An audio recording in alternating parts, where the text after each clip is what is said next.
దానం పుచ్చుకునేవాడు ఎందుచేత గొప్ప అంటే, దానం పుచ్చుకునేటటువంటి వాడు దానం పుచ్చుకుని మీరు మంత్రంతో ఇదం నమమా అంటూ చతుర్థి విభక్తి వేసి ఒక వస్తువుని దానం చేశారనుకోండి, అవతలవాడు ఇలా కింద చేతులు పెట్టి ఆ దాన సహితంగా దాన జలధార చేతిలో పడడాన్ని అంగీకరించి ఆ వస్తువుని పుచ్చుకున్నాడు అనుకోండి, పుచ్చుకోగానే ఈయన తపశ్శక్తి కొంత తగ్గిపోతుంది. కాబట్టి ఈయన ఏం చేయాలంటే మళ్ళీ గాయత్రి చేసుకోవాలి. కాబట్టి ప్రాజ్ఞులైనటువంటి వారు చెయ్యిలా చాపి నీటి ధారతో పుచ్చుకోవడానికి, చెయ్యి కింద పెట్టడానికి అంగీకరించరు. అది దీన్ని పోషిస్తున్న ఆత్మ పోషణ జరగదు, నాకు అక్కర్లేదంటారు. కాబట్టి చిత్రం చూడండి, ఇంకా స్థాయి దాటిపోయింది అనుకోండి, మహాజ్ఞానం అయిపోయాడు అనుకోండి, నాకు చాలా పాపం ఉందని భయం వేస్తోందండి అన్నారు అనుకోండి, ఇలా ధారపోసే నీ పాపం అంతా నాకంటారు. మీరు నా కొన్ని కోట్ల జన్మలలో నేను చేసినటువంటి పాపరాశిని ఈయనకి ధారపోయుచున్నాను అని మీరు ధారపోశారనుకోండి, నేను పుచ్చుకున్నాను అని పుచ్చేసుకుంటారు.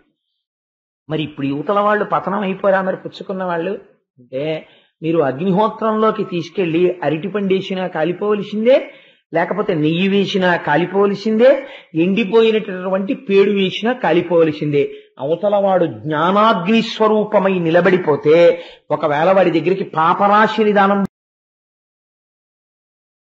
బాణాసురుడు అనబడేటటువంటి ఒక మహాభక్తుడైనటువంటి వాడే కానీ పరమశివుడిచ్చినటువంటి వరాన్ని, ఆ వరాన్ని పొందిన తరువాత ఆయనలో వచ్చినటువంటి మార్పుని చిట్ట చివరికి కృష్ణ పరమాత్మ చేతులలో 996 చేతులు నరకబడిన తరువాత తిరిగి ఆ భక్తిని పొంది ఆ 4 చేతులతో నిరంతరము హాయిగా భగవంతుని యొక్క శుశ్రూష చెయ్యగలిగినటువంటి జరామరణములకు అతీతమైనటువంటి స్థితిని పొందగలిగినటువంటి స్థాయిని చేరుకుని ఆనందం అనుభవించినాడు అని.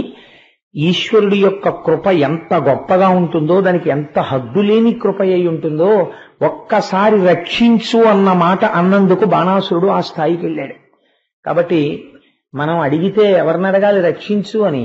ఆ ఈశ్వరుడు మనకి రక్షకుడు. అందుకు కదండి ఆయనతో మనం ఎన్నో జన్మలెత్తాం, ఎన్నో అడుగులేశాం, ఎన్నో నడకలు నడిచాం. కానీ మన జీవితంలో ఎప్పుడైనా పట్టాభిషేకం కోసమని చెప్పి పరమేశ్వరుడు రథంలో బయలుదేరితే, పట్టాభిషేకానికి బయలుదేరిన పరమేశ్వరుడితో కలిసి మనం బయలుదేరి నడిచినటువంటి జన్మ ఉందో లేదో మనకి తెలియదు. కానీ ఎందుకు ఊరిరిగింపు పెట్టడము అంటే ఒక వేడుక గురించి కాదు, మన జన్మలు సార్థకత చేసుకోవడం కోసం. సువాసినులైనటువంటి వారు ఉంటారు, సువాసినిగా ఉన్నందుకు వారు చెయ్యగలిగినటువంటి పరమోత్కృష్టమైనటువంటి విశేషం ఒకటి ఉంది.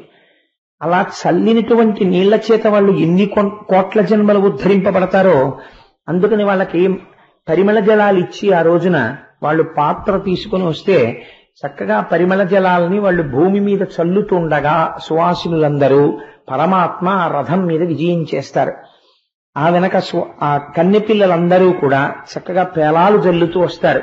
అలా చల్లినటువంటి పుణ్యం చేత ఆ కన్నెపిల్లల యొక్క జీవితాలు, వాళ్ళ ఇళ్ళు వివాహానంతరం సకల సమృద్ధితో వాళ్ళు పరమ సంతోషాన్ని పొందాలని ఆ సంకల్పం చేశాం.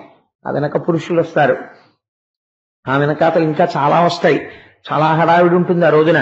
మనందరం చక్కగా క్రమశిక్షణలో గోవిందనామాన్ని చెప్పుకుంటూ అందరం బయలుదేరి ఇక్కడికి వస్తాం.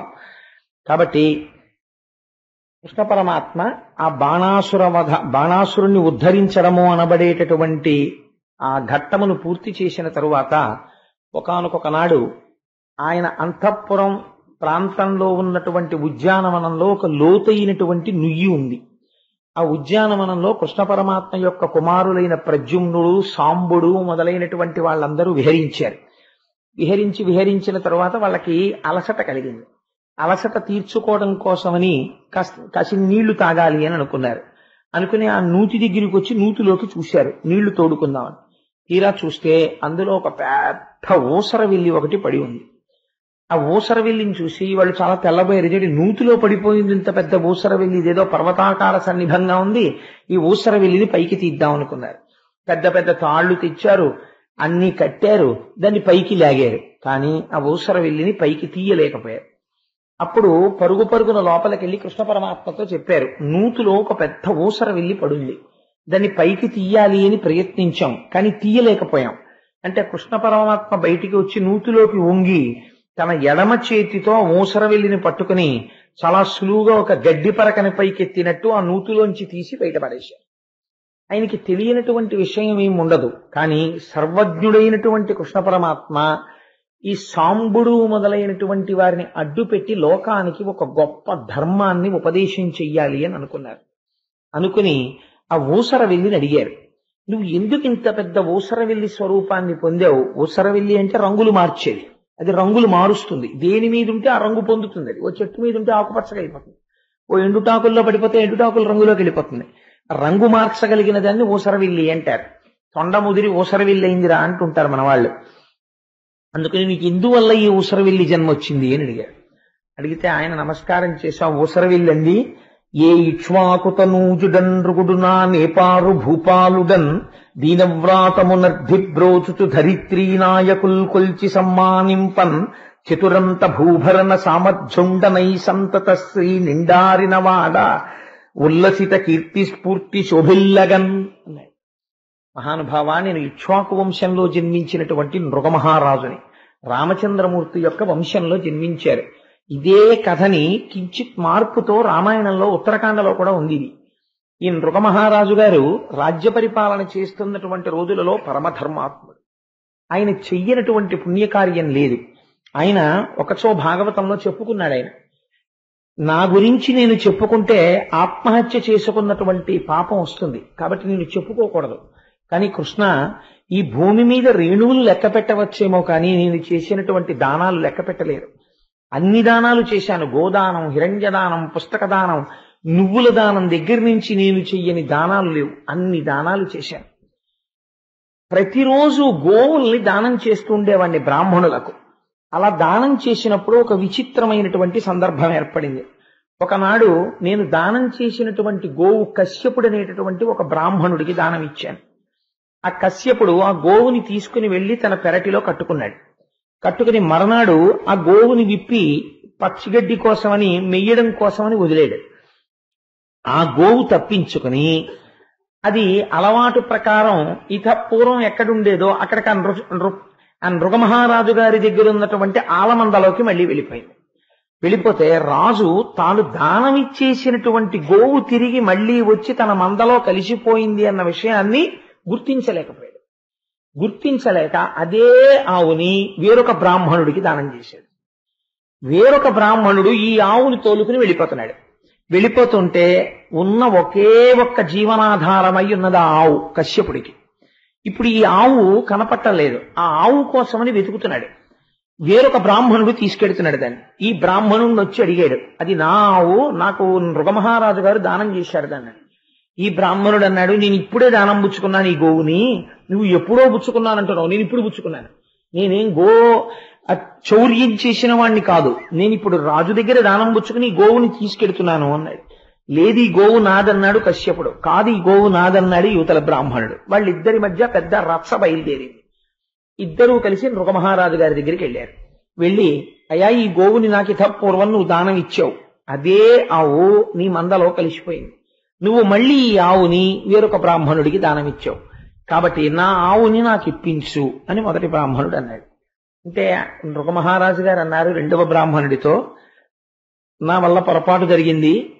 మీకు దానం ఇచ్చిన గోవు నేను హితపూర్వం ఆ బ్రాహ్మణుడికి దానం ఇచ్చేసిన గోవు, కాబట్టి ఆ గోవుని ఇచ్చేసినట్లయితే నేను తిరిగి ఆ బ్రాహ్మణుడికి ఇచ్చేస్తాను అన్నాడు. ఆయన అన్నాడు, నాకు ఈ ఆవే కావాలి, నేను ఇవ్వనన్నాడు. అంటే రాజుగారు అన్నారు, నీకు 1,00,000 గోవులు ఇస్తాను, ఈ గోవుని విడిచిపెట్టు అన్నాడు. 1,00,000 గోవులు కాదు కదా, నువ్వు ఎన్ని గోవులు ఇచ్చినా నాకు ఈ గోవే కావాలన్నా గోవును పట్టుకుని ఆయన వెళ్ళిపోయాడు. కశ్యపుడు వంక చూసి రాజన్నాడు, నీకు నా రాజ్యంలో భాగం ఇమ్మంటావా, లేకపోతే ఎన్ని వేల గోవులు కావాలి చెప్పు, నేను అన్ని గోవులు ఇస్తాను నీకు, నీకేం కావాలి చెప్పు, అవన్నీ ఇస్తాను, తీసుకెళ్ళి అన్నాడు.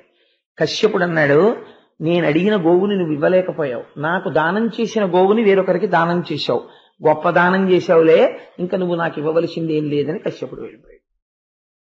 కొంతకాలం అయిపోయింది, రాజు దాన ధర్మాలు చేస్తూనే ఉన్నాడు. కొంతకాలం అయిపోయిన తరువాత కాలమునందు ఎవరి శరీరమైనా పడిపోవడం అనేటటువంటిది చాలా సహజం కాబట్టి నృగమహారాజు గారి యొక్క శరీరము కూడా పతనం అయిపోయింది. పతనం అయిపోయిన తర్వాత ఈయన్ని స్వర్గలోకానికి తీసుకువెళ్ళబోతున్నారు. అప్పుడు దూతలు అన్నారు, వీరు అనుభవించవలసినటువంటి చిన్న పాప ఫలితం ఒకటి ఉంది. ఆ పాప ఫలితము పూర్తి అయిపోయాక స్వర్గలోకానికి తీసుకెళ్తాం. అందుకని మీరు ఆ పాప ఫలితం పూర్తి అయిపోయే వరకు ఒక పెద్ద ఓసరి విల్లి అయి నూతిలో పడుండండి అన్నాడు. ఏ పాపం చేశాను అన్నాడు నృగమహారాజు. ఒక బ్రాహ్మణుడికి దానం ఇచ్చిన గోవుని వీరొక బ్రాహ్మణుడికి దానం ఇచ్చావు కాబట్టి ఓసర విల్లివై పడుండు. ఈ మాటలు ఎవరు చెప్పారు? నృగమహారాజు కృష్ణ పరమాత్మకి చెప్పారు. కృష్ణ పరమాత్మ యొక్క చేతి స్పర్శ తగిలినటువంటి కారణం చేత ఆ ఊసర వెళ్ళి తాను చేసిన పాపాన్ని పోగొట్టుకుని ఊర్ధ్వలోకముల నుంచి వచ్చినటువంటి రథమునెక్కి ఆయన నృగమహారాజు గారు ఊర్ధ్వలోకాలకు వెళ్ళిపోయారు. ఇప్పుడు కృష్ణ పరమాత్మ అన్నారు, ఒక చిత్రమైన మాట అన్నారు. బ్రాహ్మణులకు చెందినటువంటి ధనాన్ని తెలిసి కాని తెలియక కాని ఎవరైనా అపహరిస్తే, అలా అపహరించినటువంటి కారణం చేత ఆ బ్రాహ్మణుడి కంటి వెంట నీటి బిందువు కింద పడితే అది ఎన్ని భూరేణువులను తాకుతుందో అన్ని కోట్ల జన్మలు వాడు రౌరవాది నరకములను అనుభవిస్తాడు. కుంభీపాత నరకంలో పారేస్తామని. అంత దుష్కృత్యము సామాన్యమైనది కాదు. నా భక్తుడుగా ఉండాలనుకున్నవాడు బ్రాహ్మణ ద్రవ్యమును కాజేయడానికి వీలు లేదు. ఎవడు బ్రాహ్మణ ద్రవ్యం మీద ఆశ పెట్టుకుంటాడో వాణ్ణి ఎప్పటికీ నా భక్తుడిగా నేను దరి చేరనివ్వను. బ్రాహ్మణుల పట్ల నాకున్న భక్తి అటువంటిది. కాబట్టి ఎంతటి నృగమహారాజైనా పొరపాటు చేశాడు. ఒక బ్రాహ్మణుడికి దానం ఇచ్చిన గోవుని వేరొక బ్రాహ్మణుడికి దానం ఇచ్చాడు. కాబట్టి ఎరుగమికైనను భూసుర పరుల ధనం బపహరింప వలవదు పతికిన్ మరపున అనలము పుట్టిన దరికొని విస కాల్వకొన్నే తనువెరియంగా. తెలిసి కాని తెలియక కాని బ్రాహ్మణ ధనాన్ని అపహరించిన వాడు, అపహరించడం అంటే బ్రాహ్మణుడికి ఇచ్చేసింది మళ్ళీ బుచ్చేసుకున్నాడు కాబట్టి అపహరించడమే. అపహరించినటువంటి వాడు ఆ పాప ఫలితమును అనుభవించవలసిందే. కాబట్టి నృగమహారాజు అనుభవించాడు. ఓసరవెల్లి అయి నూతిలో పడున్నాడు ఇంతకాలం. తెలిసి ముట్టుకున్నాడో తెలియక ముట్టుకున్నాడో అగ్నిహోత్రాన్ని ముట్టుకున్నాడు. కాలుతుందా కాల్దా చెయ్యి, కాలి తీరుతుంది. తెలిసి చేశాడా తెలియక చేశాడా నృగమహారాజు అది అనవసరం. అధర్మం జరిగిందా లేదా కాబట్టి ఆ పాప ఫలితం అనుభవించవలసిందే. సాధారణంగా ఈ వృత్తాంతాన్ని కృష్ణ భగవానుడు చెప్పినటువంటి విషయం వరకు అందరూ అంగీకరిస్తారు. కానీ మీ మనస్సులోకి నేను పరకాయ ప్రవేశం చెయ్యగలను. మీ మనస్సులో నృగమహారాజు గారి పట్ల ఒక చిన్న బాధ ఒకటి ఉండిపోయింది ఇది విన్న తర్వాత. ఏమంటే పాపం పొన్నికి 1,00,000 గోవులు ఇస్తానన్నాడు కదా, ఆ గోవును వదిలేయచ్చు కదా. అంత మౌఢ్యం ఏమిటి ఆ బ్రాహ్మణుడికి? 1,00,000 గోవులు పుచ్చుకుని ఒక గోవును వదలచ్చు. పోనీ ఒక బ్రాహ్మణుడు మూఢుడై ఉండవచ్చు, పెద్ద విశేషం లేదు. కానీ రెండవ బ్రాహ్మణుడు పోనీ నీకు ఈ గోవు కాకపోతే రాజ్యం ఇస్తానన్నాడు. నాకు అక్కర్లేదు, ఆ గోవే కావాలి, నాకు ఇంకేం అక్కర్లేదని వెళ్ళిపోవడం ఏంటి? వాళ్ళిద్దరూ ఒక పొరపాటు జరిగితే దిద్దుకోవలసినటువంటి అవసరం పోనీ బ్రాహ్మణులకు లేదా? బ్రాహ్మణుడైనటువంటి వాడు ఇతరులు చేసినటువంటి తప్పుని దిద్ది దాని వలన అవతల వాడికి పాపం రాకుండా ప్రయత్నం చేయవలసిన బాధ్యత బ్రాహ్మణుడి మీద లేదా? మరి వాళ్ళిద్దరు అలా ప్రవర్తించచ్చా? అంటే కృష్ణుడు కూడా కొంతమంది పట్ల కొందరి పట్ల పక్షపాతంతో ఉంటాడా? అందుకని చెప్పి కొంతమంది ధనాన్ని ముట్టుకుంటే నేను ఇంత శిక్ష వేస్తాను అని ఊరుకుండిపోయాడా? మరి లేకపోతే పాపం ఇన్ని 1,00,000 గోవులు ఇస్తానన్న నృగమహారాజు గారికి తగినంత న్యాయం జరిగినట్టుగా కథలో మాకు అనిపించడం లేదు. అందుకని ఈ తేడా ఎక్కడ వచ్చిందండి అని అడుగుతుంటారు. దీని మీద నేను కొన్ని వ్యాఖ్యానాలు చదివాను. కొందరు ఏం చేశారంటే చాలా తెలివైన పని చేశారు. అసలు ఏమీ చెప్పకుండా ఊరుకున్నారు. ఎందుకంటే అది తెలివైన పని కదా. ఇప్పుడు నేనైనా అసలు నిజంగా తెలివైన పని చేయాలంటే ఏం చేయాలంటే, పోతన గారు రాశారయ్యా, నేను రాశానా? వ్యాసుల వారు రాశారు, కృష్ణుడు అన్నాడు, నేను చెప్పాను, కథ చెప్పాను అనుకోండి. మొట్టమొదటి రోజునే చెప్పాను, మీకు తరచూ చెప్తున్నాను. మీరు నేను కూడా ఒక నమస్కారం పెట్టి అయ్యా అది సత్యము అని మీరు వినాలంటే భాగవతాన్ని అని ఒక సత్యము అని నమస్కారం పెట్టేసి మేము జాగ్రత్తగా ఉంటామంటే గొడవ వదిలిపోయి సైకిళ్ళు గట్రా మేము ఎత్తుకుపోవంటేను. అందుకని ఒక ఆవుని తనుదానం చేసిన ఆవు జోలికెడితేనే ఇంత గొడవ వచ్చిందే అని తెలుసుకుంటే జీవితం ఉద్ధరింపబడుతుంది కదండి. కానీ కొంతమంది వ్యాఖ్యాతలు చాలా అందమైన విషయాలు ఆవిష్కరించారు. నేను ఏ వ్యాఖ్యానమునందు దోషం ఏం పట్టట్లేదు. కానీ నాకు చాలా నచ్చినటువంటి విషయం ఒకచో ప్రస్తావింపబడింది. ఎంత అందమైనటువంటి మాట ఉల్లేఖింపబడిందంటే అక్కడ బ్రాహ్మణుడు అనగా ఎవరు అంటే, బ్రాహ్మణుడు అనగా వ్యాప్తిం పొందక వగవక ప్రాప్తంబగు లేశమైన 10,000 నుచున్ ఒక గడ్డి పరక మాత్రమే దొరికితే ఈశ్వరానుగ్రహం చేత నాకింత ఐశ్వర్యం ఇచ్చాడని తనకి ఉన్నదాని చేత ఎప్పుడూ తృప్తి పడిపోయి నాకెంత ఐశ్వర్యం ఇచ్చాడండి నాకెంత ఐశ్వర్యం ఇచ్చాడండి అని ఎవడు తృప్తితో ఉంటాడో, ఎవడు ఇంకా నాకేదో రాలేదని ఏడవకుండా ఉంటాడో వాడికి బ్రాహ్మణుడని పేరు. కాబట్టి బ్రాహ్మణుడు అనగా ఏమిటి? దొరికిన దానితో తృప్తిని పొంది ఉండాలి తప్ప అవకాశాన్ని అడ్డు పెట్టుకుని చాలా సంపాదించే ప్రయత్నం చేస్తే ఏది పోతుంది? బ్రాహ్మణ్యం పోతుంది. కాబట్టి కశ్యపుడు ఆవు పోయినప్పుడు ఒకే ఆవుని దానం పుచ్చుకున్నాడు. ఆయన రోజు వెళ్లి దానాలు ఆయన పుచ్చుకోలేదు, ఒక ఆవునే దానం పుచ్చుకున్నాడు. ఆ పుచ్చుకున్న ఒక్క ఆవుతో తన జీవితాన్ని నడిపేస్తున్నాడు. అటువంటి ఆవు పోయింది. ఆ ఆవు కోసం వెతికాడు, పట్టుకున్నాడు. రాజు ఏమన్నాడు? నీకు ఏదైనా ఇస్తాను, కోరుకోమన్నాడు.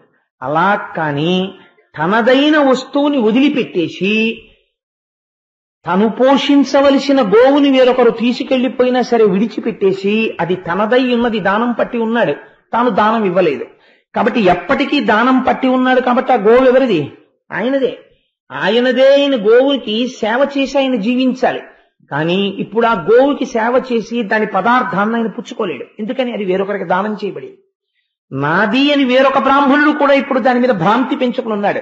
ఇప్పుడు తను లాక్కుంటే అవతల బ్రాహ్మణుడి మనస్సు కష్టపడుతుంది. రాజు అన్నాడు కదా అని 1000 గోవులో 1,00,000 గోవులో తాను పుచ్చుకోకూడదు. రాజు ఏ మాట అనాలి? నా వలన మహాపరాధం జరిగింది, నన్ను మన్నించండి అని ఒక్క మాట అని బ్రాహ్మణుడి పాదములు పట్టుకుని ఉండాలి. కానీ అవతల వారి యందు ఉన్నటువంటి తృప్తిని గమనించలేకపోయాడు. గమనించలేక నీకు 1000 గోవులు ఇస్తాను, 1,00,000 గోవులు ఇస్తానని బేరం పెట్టాడు. నాకు అక్కర్లేదని వెళ్ళిపోయారు ఇద్దరు. వాళ్ళు ఏం మిగిల్చుకున్నారు?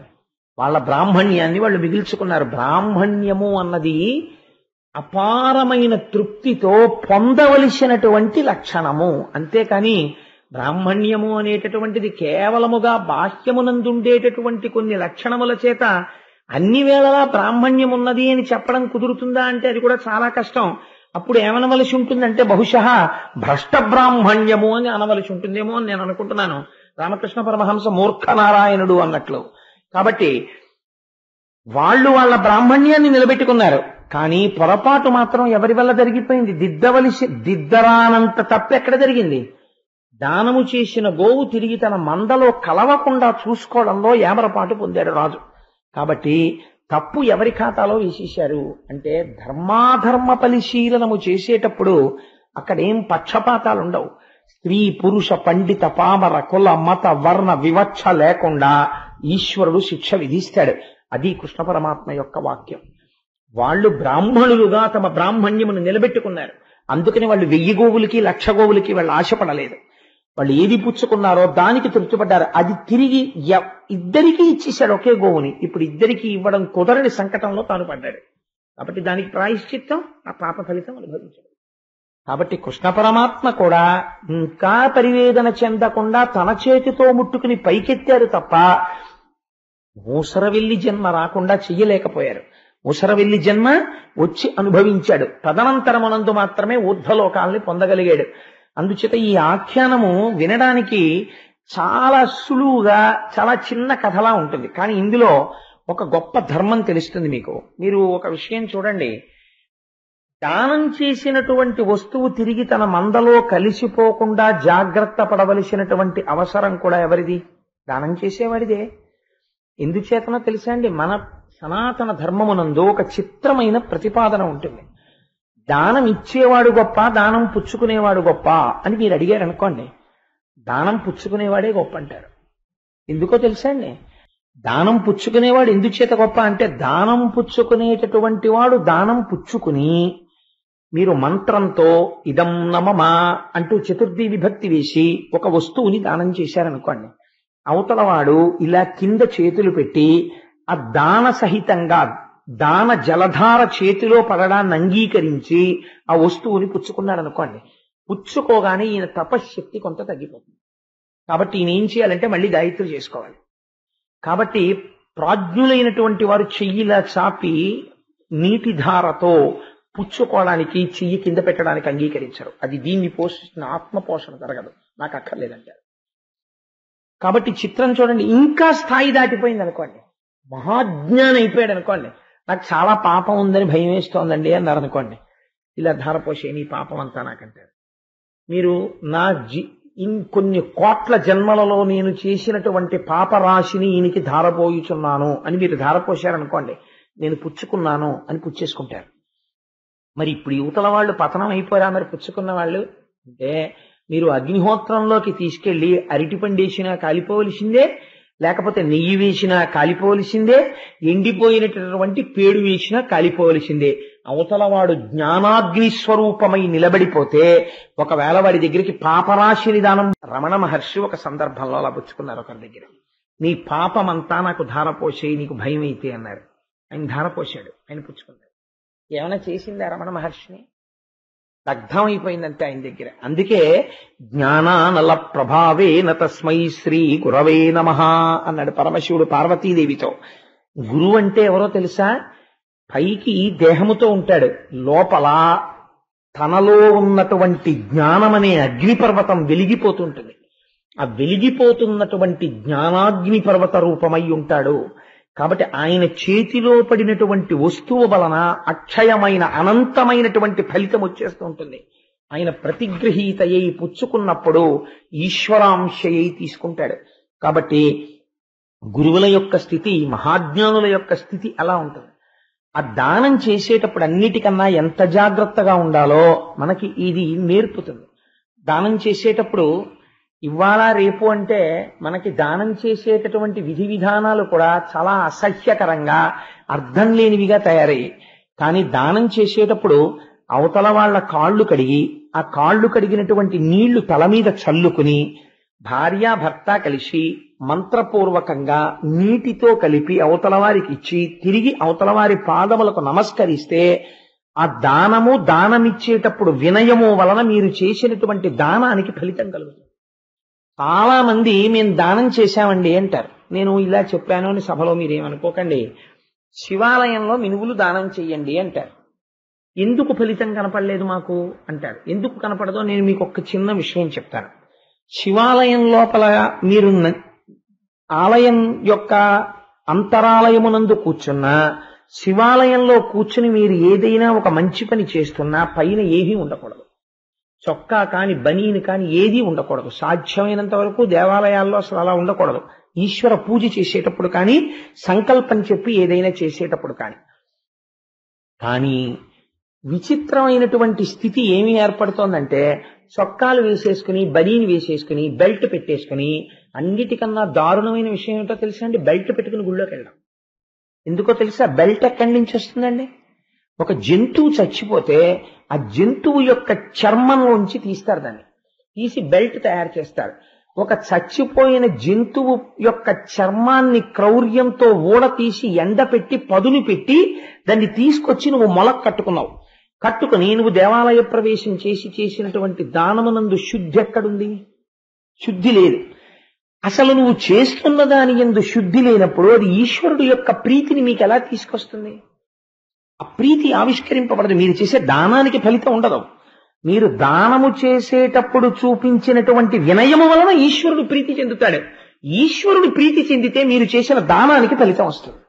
లేకపోతే ఇలా మినుములు దానం చేసేయగానే అలా మా అబ్బాయికి ఉద్యోగం వచ్చేసి, ఇలా నేను నువ్వులు దానం చేసేస్తే వెంటనే ఎవరో మా తెలుసున్న వాళ్ళకి జబ్బు తగ్గిపోయి వెంటనే ఆయన లేచిగా ఆఫీస్కి వెళ్ళిపోయి అయిపోవాలి. అలా ఎందుకు అవ్వదండి? కొంతమందికి ఫలితం ఇస్తుంది, కొంతమందికి ఫలితం ఇవ్వదు. ఎందుకు ఇవ్వదు అంటే, ఒక వ్యక్తే గింజలు జల్లుతాడు, జల్లిన కొన్ని గింజలు రాళ్ల మీద పడతాయి, మొలకలెత్తావు. కొన్ని గింజలు ఎండిపోయిన నేల మీద పడతాయి, మొలకలెత్తావు. తడిగా ఉన్న నేల మీద పడినటువంటి విత్తనం మాత్రమే మొలకెత్తుతుంది. నువ్వు దానం చేసేటప్పుడు కొంత శ్రద్ధ అవసరం. చిన్న అజాగ్రత్త మృగమహారాజుని ఫలితం మాట దేవుడెరుగు, పాపం అనుభవింపచేసింది. దానం చేసేటప్పుడు ఎంత జాగ్రత్తగా ఉండాలో, ఎంత పవిత్రంగా ఉండాలో మనస్సు. నేనిస్తున్నానన్న అహంకారం లేకుండా శ్రీమన్నారాయణుడు నా ఎదట నిలబడి తాను పుచ్చుకొని నాకు అనంతమైన ఫలితాన్నిచ్చి ఈ జన్మలో ఈ శరీరంతో నేను అనుభవించేటటువంటివి మాత్రమే అనుభవించగలను. కానీ ఉత్తర జన్మలలో అనుభవించడానికి కావలసిన ఫలితాన్ని నాకు ఇవ్వడం కోసమని ఈశ్వరుడు వచ్చి నా ఎదుట నిలబడి దానం పుచ్చుకున్నాడు. నేనెంత ధన్యుణ్ణి. కాబట్టి నాకు ఇంత ఉపకారం చేశావని నమస్కరిస్తారు. ఇది మీకు ఎక్కడా కనపడదు సనాతన ధర్మంలో తప్ప. అంత విశేషమైనటువంటి స్థితిని ఆవిష్కరిస్తుంది. కాబట్టి ఆ దానం అనేది ఎంత జాగ్రత్తగా ఉండాలో, ఆ దానము పట్ల సరి అయిన నిబద్ధత లేకపోతే ఎలా ఉంటుందో తెలిసిన తరువాత కూడా, ఇప్పుడు ఒకసారి దానము చేసినటువంటి వస్తువు మళ్ళీ తన దగ్గర కలిసిపోయి మళ్ళీ తను దానం చేశాడంటే, ఇచ్చిన వాడికి తెలియకుండా ఆ వస్తువు మళ్ళీ తన దగ్గరికి వచ్చేసింది అంటే, తెలిసి చేరినా తెలియక చేరినా అది చౌర్యం అయిపోయింది. తనది కానిది తనదైంది. తనది కానిది తనదిగా దానం చేసినప్పుడు దొంగ వస్తువుని దానం చేసినట్టయింది. ఇప్పుడు ఎన్ని పాపాలు వచ్చి పడిపోయాయో చూడండి. ఇవి నృగమహారాజు గారిని తీసుకొచ్చి ఊసర వెళ్ళిని చేశాయి. కాబట్టి దానం విషయంలో వేరొకరి వస్తువుని అపహరించడం చాలా తేలికగా కనపడుతుంది. అపహరించినప్పుడు 200 300 వస్తే రావచ్చు, కానీ దాని యొక్క ఫలితాన్ని అనుభవించినప్పుడు చాలా భయంకరంగా ఉంటుంది. అప్పుడు ఎవరూ పంచుకోవడానికి రారు, అలా పడుండవలసి వస్తుంది. కాబట్టి ఇలాంటి పనులు ధూర్త చేష్టితముల జోలికి వెళ్ళకు అని సాక్షాత్తుగా కృష్ణ పరమాత్మ చెప్పినటువంటి నృగమహారాజు గారి ఆఖ్యానం చెప్పిన రోజున సైకిల్లో దొంగతనం రావడం బహుశా అది కూడా ఈశ్వర కృపే అయి ఉండవచ్చు. కాబట్టి అంత గొప్ప ఆఖ్యానం ఒకటి నడిచిన తరువాత ఒక విచిత్రమైన వ్యక్తి ఒకడు బయలుదేరాడు. ఆయన కరూష దేశపు రాజు. ఆ కరూష దేశపు రాజు అయినటువంటి ఆయన పేరు పౌండ్రక వాసుదేవుడు. ఆయన వాసుదేవుడని పేరు పెట్టుకున్నాడు. అందులో పెద్ద విశేషం ఏముందండి, వాసుదేవుడు అని పేరు పెట్టుకోవచ్చు. దాన్ని కృష్ణ పరమాత్మ ఏం అభ్యంతరం చెప్పలేదు. అలా ఎందుకు పెట్టుకున్నావు నువ్వు వాసుదేవుడు అన్న పేరు అని ఆయన ఏం అడగలేదు. ఆయన పెట్టుకున్నాడు వాసుదేవుడు అని. పౌండ్రక వాసుదేవుడు అని పెట్టుకున్నాడు. ఆయన కొంచెం పెరిగి పెద్దవాడైన తర్వాత ఆయనకి ఎవరో చెప్పారు, ఏమండి మీ పేరున్నవాడు ఇంకో ఆయన ఉన్నాడు, వసుదేవుడు కుమారుడు, కాబట్టి ఆయన్ని కూడా వాసుదేవుడు అని పిలుస్తారు. అసలు వాసుదేవుడు ఆయనే అని లోకం నమ్ముతోంది. ఆయన ఏం చేస్తాడో తెలుసా, శంఖము చక్రము గదా పద్మము పట్టుకుంటాడు అని తెలియగానే ఈయన కూడా ఏం చేశాడంటే, ఈయన కూడా ఓ తెల్లటి శంఖం ఒకటి కొనుక్కున్నాడు, ఓ చక్రం ఒకటి కొనుక్కున్నాడు. మనకి ఇదేంటి ఏదో పగటి వేషాలు వేస్తారు చూసారా, అలా ఓ గద ఒకటి పట్టుకున్నాడు. ఓ శారంగం ఆయనది కృష్ణుడిది ఎలా ఉంటుందో అలాంటి ధనస్సోటి చేయించుకుని అలాంటి ధనస్సోటి పట్టుకునేవాడు. కృష్ణుడు ఇంకేం కట్టుకుంటాడని అడిగాడు. ఆయన ఎప్పుడూ పచ్చటి పట్టు పీతాంబరం కట్టుకుంటారు అన్నారు. తను కూడా బట్టలన్నీ మానేసి పచ్చపట్టు పీతాంబరాలే కొనుక్కున్నాడు. పట్టు పీతాంబరం కృష్ణుడు ఎలా కట్టుకుంటాడు, కుర్చీళ్ళు ఎలా పెట్టుకుంటాడు, తను అలాగే కుర్చీళ్ళు పెట్టుకుని అలాగే కట్టుకున్నాడు. ఆయనకి సహజంగా లేనిది ఒకటి ఉంది. ఏమిటది అంటే కౌస్తుభం. కౌస్తుభం కృష్ణ పరమాత్మ దగ్గర ఉంటుంది. మరి ఈయనకి ఎక్కడది కౌస్తుభం? అందుకని ఈయన కూడా చాలా జాతి కలిగినటువంటి వజ్రాన్ని దాన్ని సంపాదించాడు. ఆయనకి సహజంగా అది అలంకారంగా నిలబడుతుంది. సముద్రుడు ఇచ్చాడు ఆయనకి అలా వరం. కానీ ఈయన ఏం చేసేవాడంటే ఓ తాడు ముక్క పెట్టి దాన్ని గుండెలకేసి కట్టుకునేవాడు. కట్టుకుని ఇప్పుడు నేను ఎలా ఉన్నాననేవాడు. అచ్చు వాసుదేవుళ్ళ ఉన్నారండి మీరు కూడా అంటే, నేను పౌండ్రక వాసుదేవుణ్ణి అనేవాడు. ఆయన ఎలా తిలకం పెట్టుకుంటాడో ఈయన అలా తిలకం పెట్టుకునేవాడు. పెట్టుకుని అచ్చు నేను ఎలా ఉన్నాను అంటే వాసుదేవుళ్ళ ఉన్నారు అంటే వాసుదేవుళ్ళ తిరగడం మొదలెట్టాడు. కానీ ఆయనకి మనస్సులో ఒక్కటి బాధ మిగిలిపోయింది. మీరు అచ్చు వాసుదేవుళ్ళ ఉన్నారండి అనేవారు తప్ప అచ్చు మీలా ఆయన ఉన్నారండి అని ఎవరు అనేవారు కాదు. ఇది బాధ. ఆయన కోరిక ఏమిటంటే మీలా ఉంటారండి కృష్ణుడు అనేవారు కాదు. మీరు ఏంటంటే అచ్చు కృష్ణుడిలా ఉంటారు, కావాలని అలా ఉంటారు ఏంటంటే అని అడిగేవారు. ఇది రాన్ కడుపులో బాధ బయలుదేరింది. అసలు ఈ వాసుదేవుడు అన్న పేరు కృష్ణుడు వదిలేసి నేను ఒక్కడనే అయితే ఎంత బాగుంది, ఈ పోలిక ఉండదు కదా ఇంకా అని ఒక రాయబారిని పిలిచాడు. పిలిచి నువ్వు వెళ్లి కృష్ణుడికి ఒక సందేశం చెప్పు అంటే, రాయబారి బయలుదేరి కృష్ణ పరమాత్మ నిండు పేరోలగంలో ఉన్నారు సభామంటపంలో కూర్చుని ఉండగా ఆయన దగ్గరికి వెళ్ళాడు. అయా పౌండ్రక వాసుదేవుడు మీకు రాయబారం పంపించాడు, ఈ పత్రిక చదవండి అన్నారు. ఆ పత్రిక చదివాడు. నేను ఎటువంటి అలంకారములను ధరిస్తుంటానో, నేను ఎలా శంఖ చక్ర గదా సారంగములను పట్టుకుంటానో అలా నువ్వు కూడా పట్టుకుంటున్నావని తెలిసింది. నేను ఎలా కౌస్తుభం పెట్టుకుంటానో అలా నువ్వు కూడా కౌస్తుభం పెట్టుకుంటున్నావని తెలిసింది. నేను ఎలా పీతాంబరం కట్టుకుంటున్నానో అలా నువ్వు పీతాంబరం కట్టుకుంటున్నావని తెలిసింది. నేను ఎలా తిలకం పెట్టుకుంటానో అలా నువ్వు తిలకం పెట్టుకుంటావని తెలిసింది. కానీ నాకు అర్థం కాందొక్కటే, నాకు వాసుదేవుడు అన్న పేరుంది, నీకు వాసుదేవుడు అన్న పేరుంది, దీనివల్ల ఇబ్బంది వస్తాం. కాబట్టి నీ అంతట నువ్వు మర్యాదగా ఈ చిహ్నములనన్నింటినీ విడిచిపెట్టేయాలి, వాసుదేవుడు అన్న పేరు వదిలిపెట్టేయాలి. నువ్వు వదిలిపెట్టావా సరే, లేదా యుద్ధానికి వచ్చి నీ శరీరాన్ని నేను మట్టు పెట్టవలసి ఉంటుంది, ఏది కావాలో అడుగు అని రాయబారం పంపాడు. ఎంత చిత్రంగా ఉంటాయో చూడండి లోకంలో ఉండేటటువంటి పనులు. అది ఇంత నుండి అయిన ఎదిరితన్నెరిగిన చిన్నెలెల్ల విడిచి చేరి కొలిచి బ్రతుకుమనము కాక పంతంబులాడన ఎదురుమనము ఘోర కథనములను అని కబురు చేశాడు. తనంత తాను ఆ చిహ్నములనన్నింటినీ విడిచిపెట్టేసి నా దగ్గరికి వచ్చి నా పాదములను పట్టుకుని శరణాగతి చేసి బతికాడా, బతుకుతాడు, లేదా కృష్ణుణ్ణి నేను సంహరిస్తానన్నాను, యుద్ధరంగంలోకి వచ్చి కలుసుకోమన్నానని చెప్పు అన్నాడు. అంటే కృష్ణుడిది విన్నాడు, ఈ రాయబారం ఈ లేఖ చదివాడు. ఆయనకి నవ్వాలో ఇలాంటివన్నీ ఏం చెయ్యాలో అర్థం కాలేదు. ఆయన అన్నాడు, వీడికి నేను ఏం జవాబు చెప్తాను, నేను చెప్పేది లేదు, వాడు నాకు చెప్తున్నాడు ఈ చిహ్నములను విడిచిపెట్టేయమని. ఇవి నాకు సహజములు, నేను విడిచిపెట్టడం ఎలా కుదురుతుంది? కాబట్టి వాడే విడిచిపెట్టాలి ఇప్పుడు. అందుకని వాడు కోరుకున్న రెండో కోరిక నేను అంగీకరిస్తున్నానని చెప్పు, యుద్ధ భూమిలో కలుసుకుందాం. కాబట్టి వాడు విచిత్రమైన వ్యక్తి ఆ పౌండ్రక వాసుదేవుడు. వాడు ఆ యుద్ధం ఎక్కడ చేశాడంటే కాశీరాజు గారి దగ్గరికి వెళ్ళి చేశాడు, కాశీరాజ్యంలో. ఎందుకని అంటే ప్రపంచంలోనండి వెర్రికి అంతుండదు. అది ఈశ్వరావతారమా, ఈశ్వరావతారము కాదా అక్కర్లేదు. అది ఈశ్వరావతారము అని వాడు అంటాడు, అంటే అంతే. అసలు నిజంగా వ్యాసుడు ఎప్పుడు చెప్పాడు అవతారం ఉందా, అవతారం లేదా, అది కూడా ఉండదు. అంతే, వెంటపడిపోవడం. ఇంకా వెంటపడిపోయి చేరిపోతారు ప్రజలు. అదొక చాలా చిత్రమైనటువంటి సన్నివేశం ఉంటుంది ప్రపంచంలో. ఎవడో ఏదో చెప్తాడు, నేను ఫలానా అంటాడు, అంతే, నమ్మేయడమే వీళ్ళు. నమ్మేసి ఇంకా ఆయన ఫలానా అని తిరుగుతుంటారు కొంతమంది. ఆ పౌండ్రక వాసుదేవుడు అంటే కాశీరాజు తిరగడం అలాగే ఉంటుంది. కాబట్టి నీకు నేను మద్దతు అన్నాడు. వీళ్ళిద్దరూ కలిసి కృష్ణ పరమాత్మ మీద యుద్ధం మొదలుపెట్టారు. యుద్ధం మొదలు పెడితే అసలు ఈ పౌండ్రక వాసుదేవుడు ఎలా ఉంటాడో చూడాలి అనుకున్నాడు కృష్ణ పరమాత్మ. అందరినీ శత్రువుల్ని చంపుతారు, ఈ పౌండ్రక వాసుదేవుణ్ణి చూడ్డానికి వెళ్ళాట. చూసిన కృష్ణ పరమాత్మ ఎటువంటి అనుభూతి పొందారో చూడండి. పోతన గారి పద్యంలో చక్ర గదాశంఖ శార్ంగాది సాధను కృత్రిమ కౌస్తుభ శ్రీవిలాస్, ఇట ఆయన ఎలా నిలబడ్డాడో అట ఆయన అలా నిలబడ్డాడు రథంలో. ఈయన శంఖము చక్రము శార్ంగము గద పట్టుకుని నిలబడ్డారు. వాడు కూడా అలా ఓ రెండు అట్ట చేతులు పెట్టుకున్నాడో, రెండు చేతులతో నాలుగెట్టుకున్నాడో వాడు నిలబడ్డాడు. ఈయనకి కౌస్తుభం ఉంది, మరి వీడికి ఎక్కడదని చూశారు. వాడు అలా, అది ఎలా ఉంటుందో అలాంటి రత్నం ఒకటి తెచ్చుకుని వాడు గుండెలకు కట్టుకున్నాడు. మకర కుండలహార మంజీర కంకణ మణముద్రికావన మలికాంశు.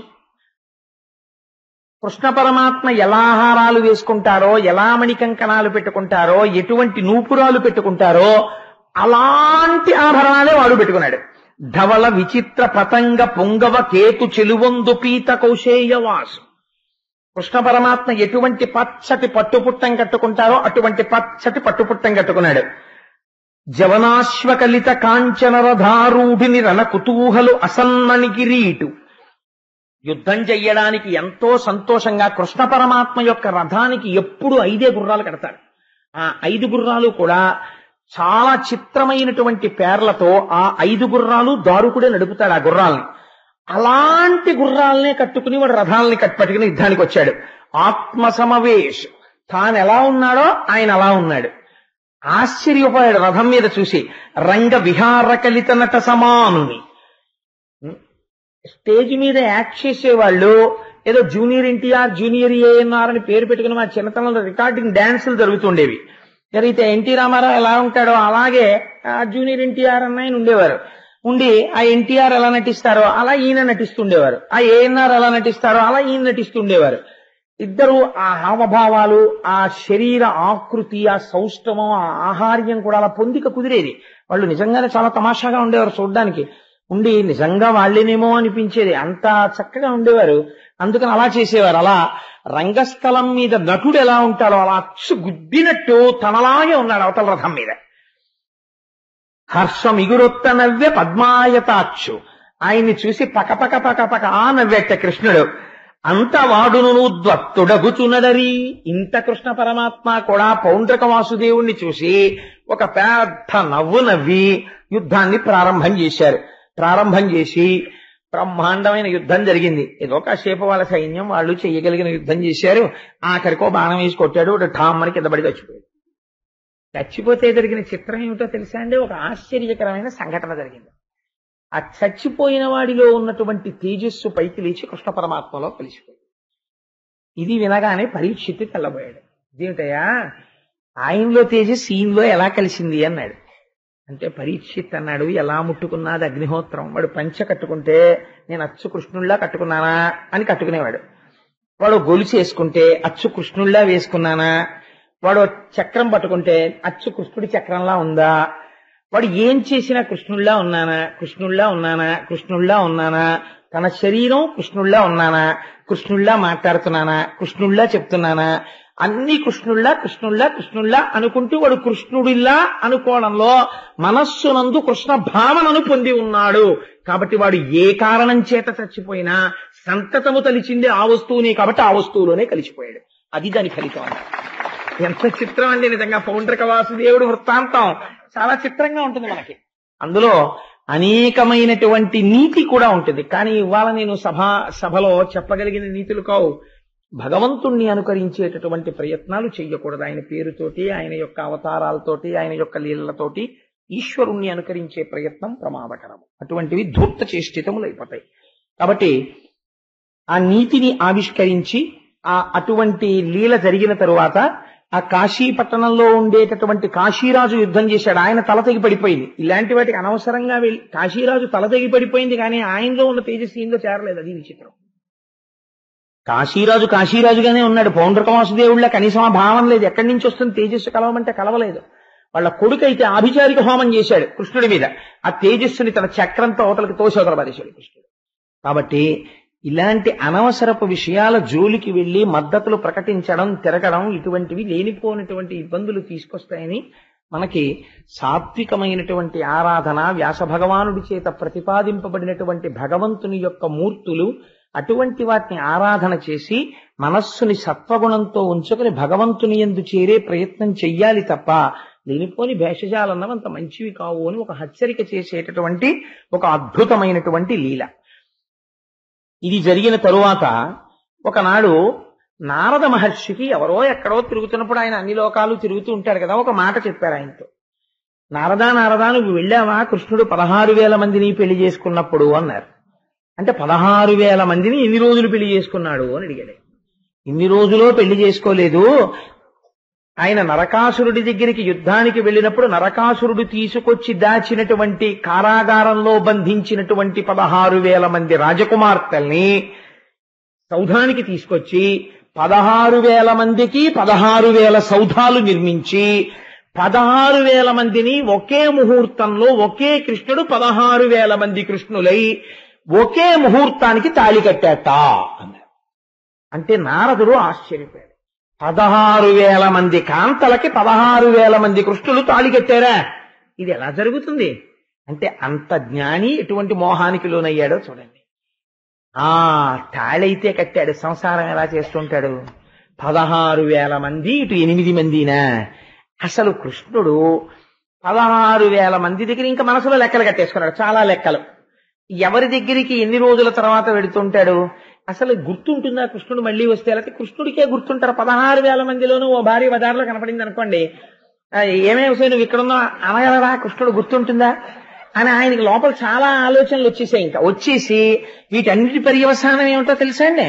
ఇన్ని భాగవతంలో చెప్పరు, కానీ మనస్సు ఆ స్థాయికి వెళ్ళిపోయి అంటే మన మనస్సు కూడా స్థాయికి వెళ్ళిపోతూ ఉంటుంది సుమా.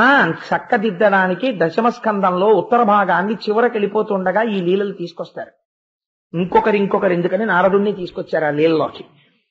అసలు సంసారం ఏం చేస్తున్నాడో, ఇంతమందితో ఎలా ఉంటాడో ఒకసారి చూసొద్దామని బయలుదేరి భూలోకానికి వచ్చాడు. ద్వారకా నగరంలో ప్రవేశించాడు.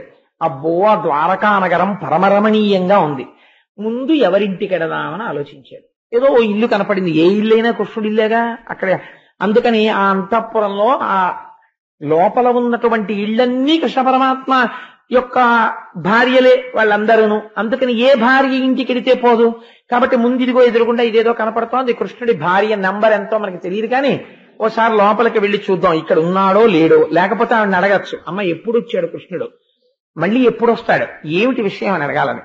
16,000 మందికి 10 మందే పిల్లలు. తెలుసా అండి విచిత్రం? అందరికీ 10 మందే, అష్టమహిషులకు కూడా 10 మందే. 11 లేరు, 9 లేరు ఎవరికి. సమానమైన సంతానాన్ని ఇచ్చాడు ఆయన అస్కలిత బ్రహ్మచారి నెమలిక పెట్టుకుని ఉంటాడు. అది విచిత్రం కృష్ణుడిది. సరే, అందుకని వెళ్ళి ఒక ఇంట్లోకి వెళ్ళాడు. వెడితే కనక కంకణ జన జనత్కార కలిత చంద్ర బింబాననాహస్త జలజ ఘటిత చామ రోద్ధూత మారుత చలిత చికుర పల్లవుని కృష్ణు పల్లవుని ఒక స్త్రీ ఆ 16,000 మందిలో కృష్ణ పరమాత్మ వివాహం చేసుకున్నటువంటి ఒక స్త్రీ యొక్క గృహం అది. ఆవిడ తామర పువ్వు వంటి తన చేతితో వింజామర చేత పట్టి కృష్ణ భగవానికి విసురుతోంది. విసురుతున్నప్పుడు ఆయన పాదాల దగ్గర నుంచి ఆయన తల వరకు గాలి తగిలేటట్టు ఎంతో అందంగా గాలి విసురుతోంది. ఆవిడ మహాసౌందర్య రాశి అయి ఉంది. చూశారు నారదుడు, ఓహో ఇక్కడున్నాడు కాబట్టి ప్రజెంట్ పెట్టుకుందాం. ఆ తర్వాత మిగిలిన నీళ్లు చూద్దాం. ఇక్కడ భార్య చేత సేవలు పొందుతున్నాడు అని వెళ్ళిపోదామని ఒకసారి ఆ లోపలికెళ్ళి చూసి వెళ్ళబోతున్నాడు. అటు తిరిగి కూర్చుని సేవలు అందుకుంటున్నవాడు వెనక కన్ను లేకుండానే చూశాడు. చూసి గబగబా కుర్చీ దిగి ఎదురొచ్చి అలా వెళ్ళిపోతున్నారే నారదా రండి అన్నాడు. మునివరు పాదాంబుజములు తన చారు కిరీటమణి వితానము శోకన్ వినవితుడై నిజ సింహాసనమున కూర్చుండ పెట్టి సద్వినయమునన్. అయ్యో మహర్షి, మీలాంటి వారు రావడం ఎంత అదృష్టం. అదేమిటి వచ్చి అలా వెళ్ళిపోతున్నారేమిటి? రండి రండి అని 2 చేతులు పట్టుకుని తన వైపుకు తిప్పుకుని సాష్టాంగ నమస్కారం చేసి తన కిరీటం వెళ్లి నారదుడి పాదాలకు తగిలేటట్టుగా నమస్కరించి, మీ వంటి మహాజ్ఞాని ఎలా వస్తారు మా ఇంటికి, రండి రండిని తను కూర్చుని సింహాసనం మీద కూర్చోపెట్టి తన పాదకమల తీర్థంబున లోకములం పవిత్రముగ చేయు పురాతనమౌని లోక గురుడమ్ముని పదతీర్థంబు మస్తమున ధరించన్.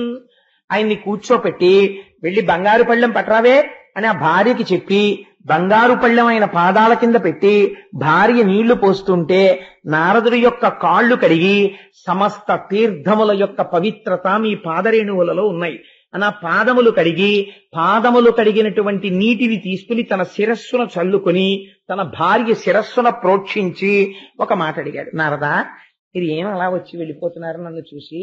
అదొక్క కోరిక, ఏ పని పంచిన చేయుదు తాపసవర అనుడునతడు దామోదర చిద్రూపగా భవదవతార వ్యాపారము దుష్ట నిగ్రహార్థము కాదే. నారదా, మీరు వచ్చి మళ్ళీ ఏమిటో వెనక్కి వెళ్ళిపోతుంటే చూశాను. ఒకవేళ నాతో ఏదైనా పనుండి వచ్చారా? మీరు ఏ పని చెప్పినా ఆ పని ఔదలదాల్చి చేయడానికి సేవకుడు మీ దగ్గర ఎప్పుడూ సిద్ధంగా ఉంటాడు అన్నారు. అంటే నారదుడు చూసి తెల్లబోయి, ఇదేమిటో మొదటింట్లోనే ఇటువంటి అనుభవం ఎదురైంది మనకి అని, కృష్ణ మహానుభావ దామోదర, నువ్వు అటువంటి వాడివయా, నువ్వు భక్తుల పాలిట సర్వకాలములయందు కల్పవృక్షము వంటి వాడివి. నువ్వు ఇటువంటి అవతారములను స్వీకరించేటటువంటిది దుష్టజనులను నిగ్రహించడానికి కదా స్వామి అని, అబ్జ సంభవ హరదేవతార్చనీయ భూరి సంసార సాగరోత్తరణంబు నవ్య ఆనందమోక్షదాయకములైన నీ పదధ్యానమాత్మలో నిలువనీవే. ఏ నీ పదసేవ చెయ్యాలి అని చెప్పి నిరంతరము బ్రహ్మాది దేవతలు కోరుకుంటారో అటువంటి నీ పాదపద్మముల యందు నిరంతరము నా మనస్సు వసించి ఉండుగాక, అటువంటి వరం నాకు ఈ కృష్ణ అని నారదుడు అడిగాడు. అడిగి అక్కడ వరకు బానే ఉంది. కృష్ణ పరమాత్మని భగవానుడిగా నమస్కరించాడు. నీ పాదపద్మముల యందు నాకు చోటిమ్మన్నాడు, నా మనస్సులో భక్తి ఉండేటట్టుగా చూడు అన్నాడు. గడప దాటి పైకొచ్చాడు కానీ లోపల ఆలోచన ఇంకొకటి. ఇక్కడంటే అలా చెప్పాను కానీ పరమాత్మ కదా అని, అసలు ఈయన సంసారం చూద్దాం కదా వచ్చాను, తిరిగిపోయాడు. ఇక్కడ ఉన్నాడు కదా, కాబట్టి మిగిలిన చోట్ల ఎలా ఉంటాడు?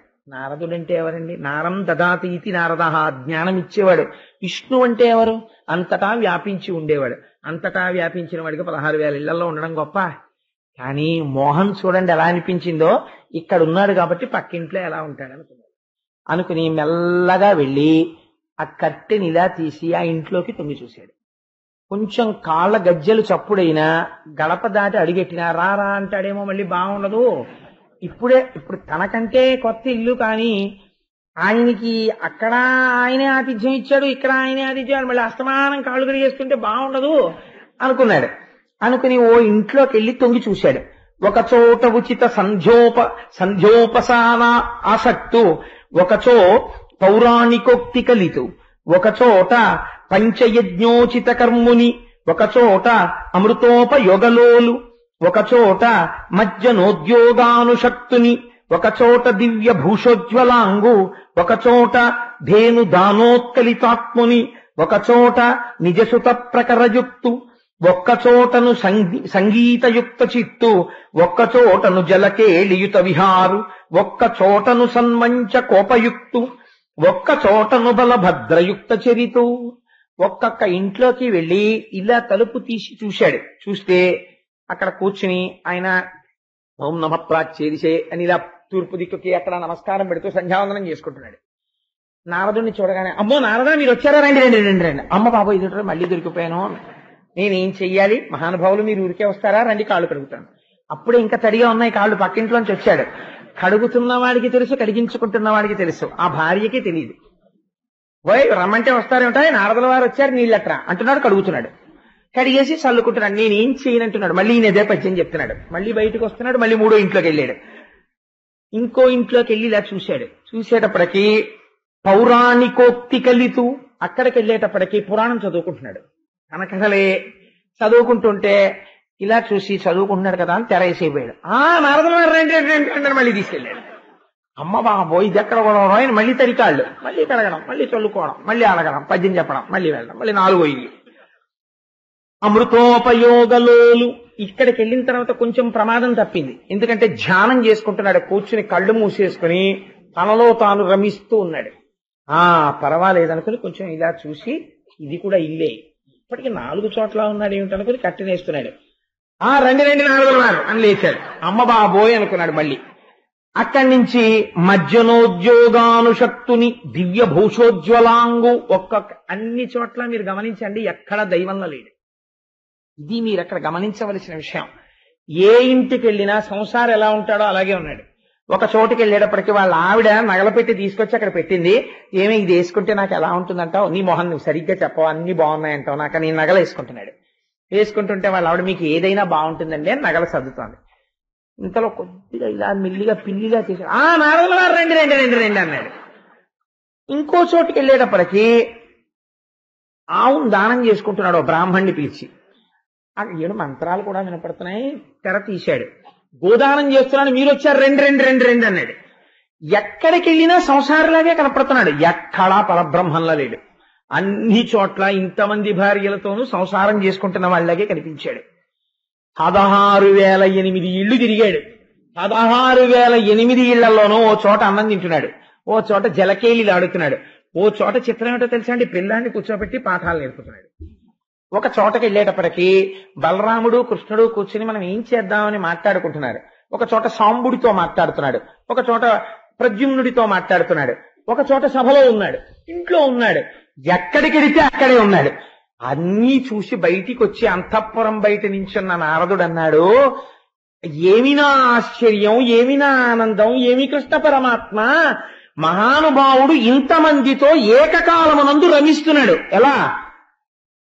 అగ్నిహోత్రము ఎన్ని వస్తువుల్ని కాల్చినా వాటి యొక్క పవిత్రత కాని అపవిత్రత కాని తనకంటనట్టు, సూర్యకిరణములు బురద మీద పడ్డా, శవం మీద పడ్డా, పువ్వు మీద పడ్డా, దేవుడి బొమ్మ మీద పడ్డా, దేవాలయంలో విగ్రహం మీద పడ్డా, సజ్జనుడి మీద పడ్డా, దుర్జనుడి మీద పడ్డా, సూర్యుడికి అపవిత్రత లేనట్టు ఇన్ని ఇళ్లలో సంసారం చేస్తున్నవాడు సంసారాతీతుడై ఉన్నాడు.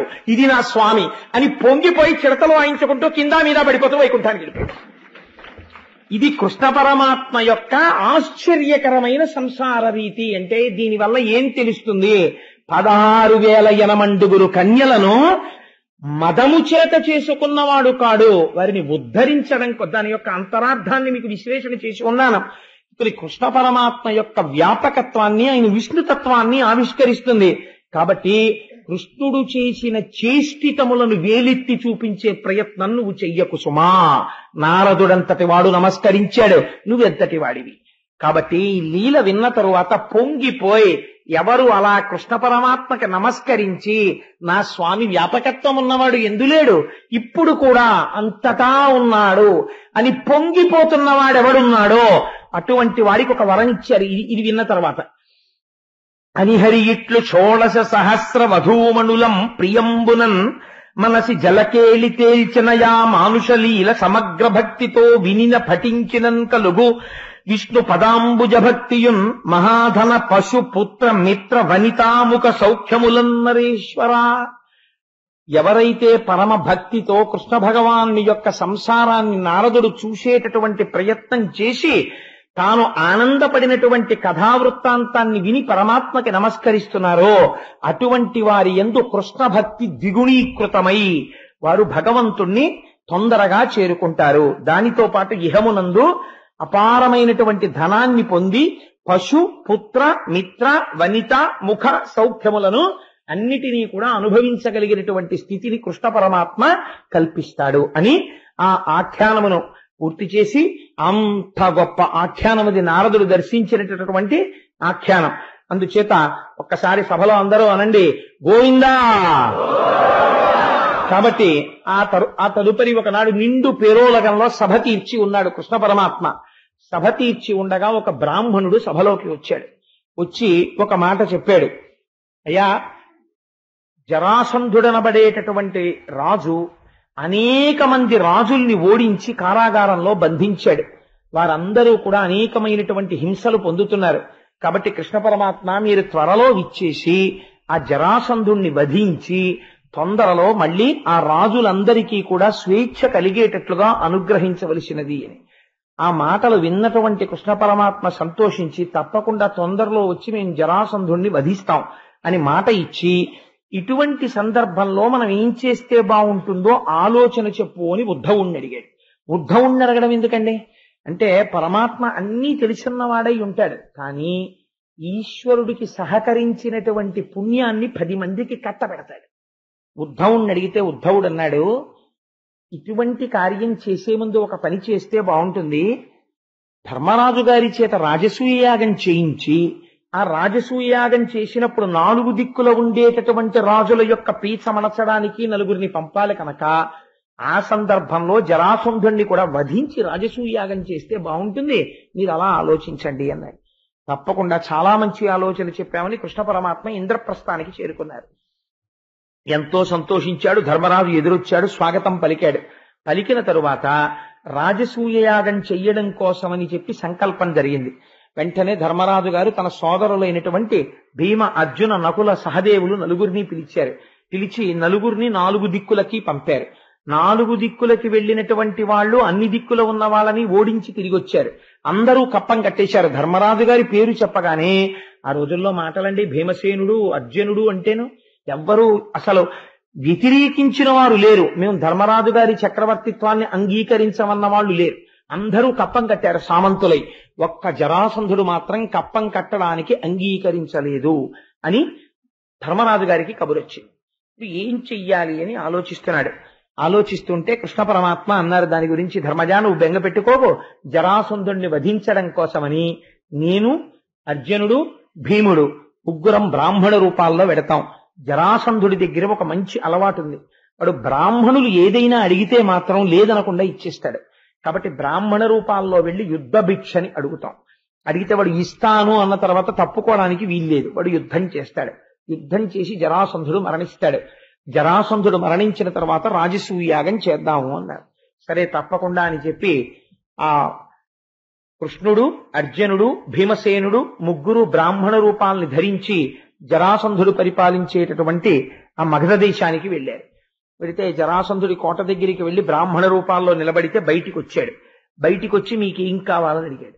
అడిగితే మాకు యుద్ధ భిక్ష కావాలి అన్నారు.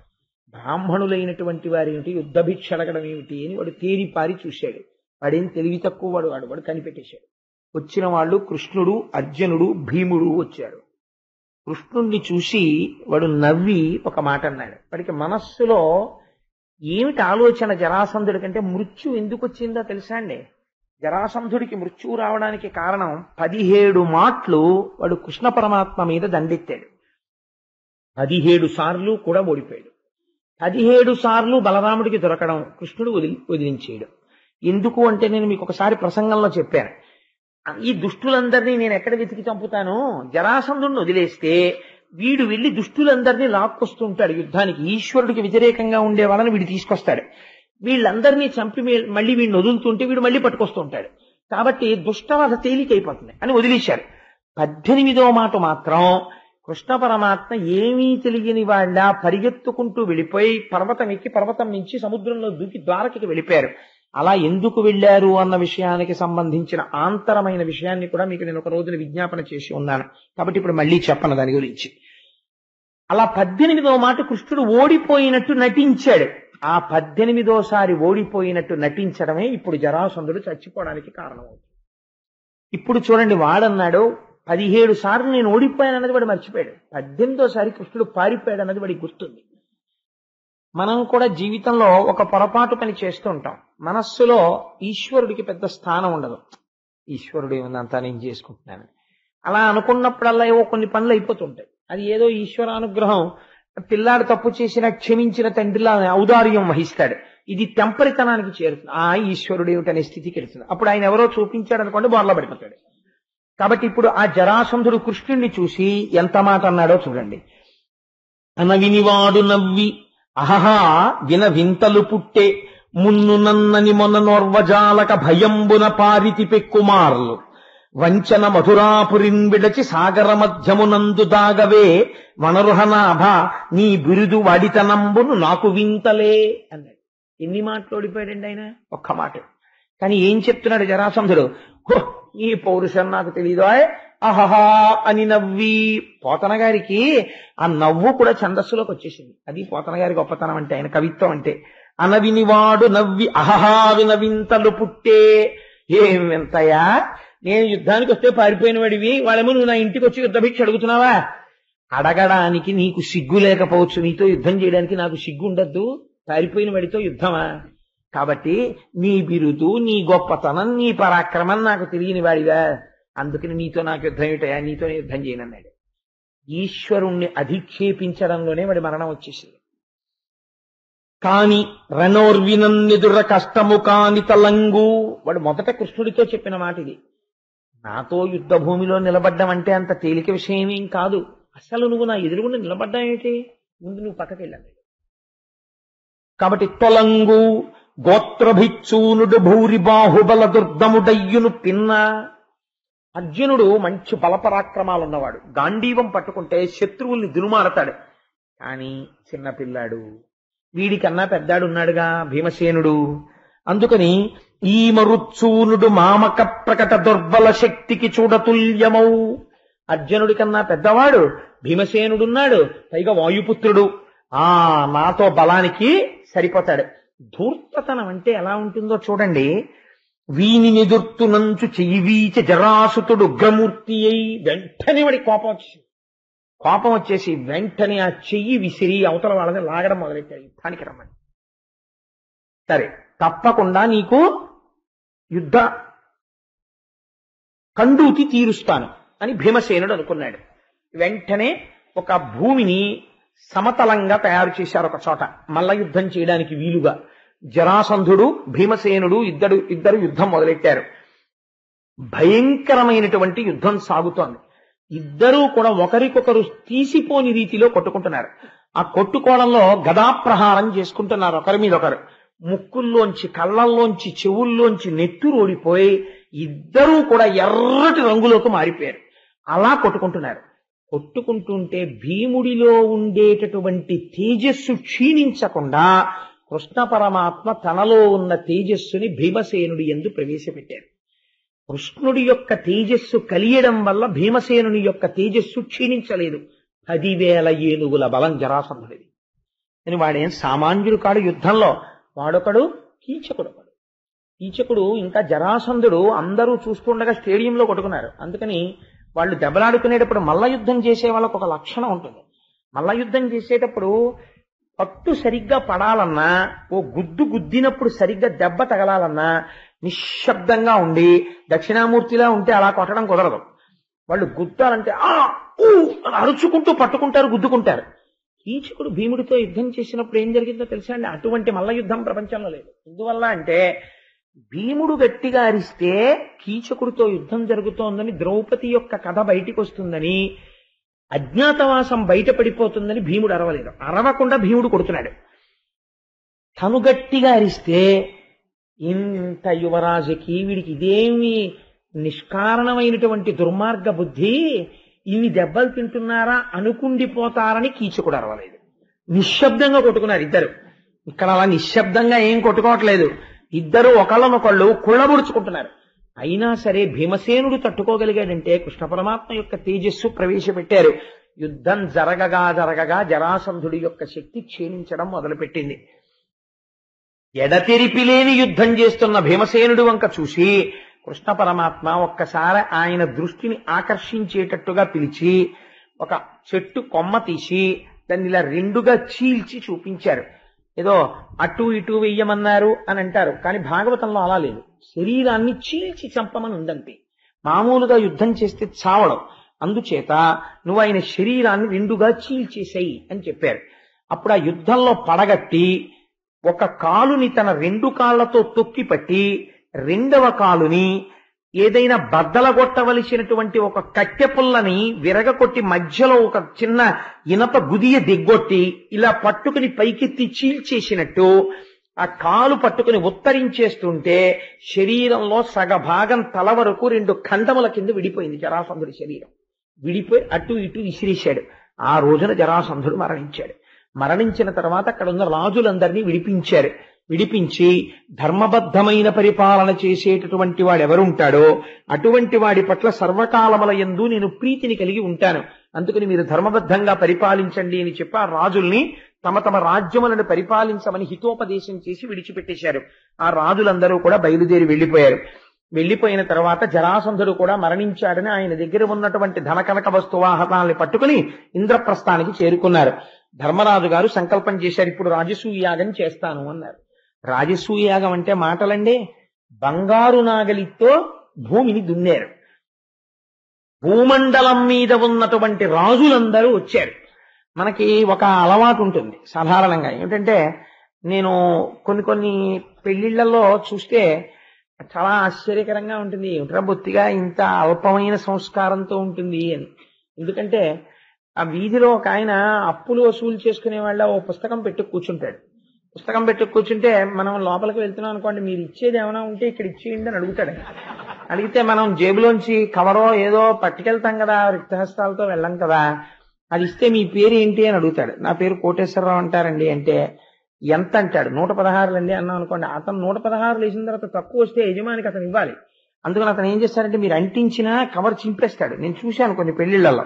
చింపేసి బయటికి తీసి 10 పదులు, ఒక 10, 5 రూపాయి కాసు లెక్కెట్టుకుని రూపాయి కనపడకపోతే ఏమంటే రూపాయి ఏదంటాడు, కవర్లో ఉందండి అన్నాక ఇలా అని తీసి మీరు వెళ్ళండి అంటాడు.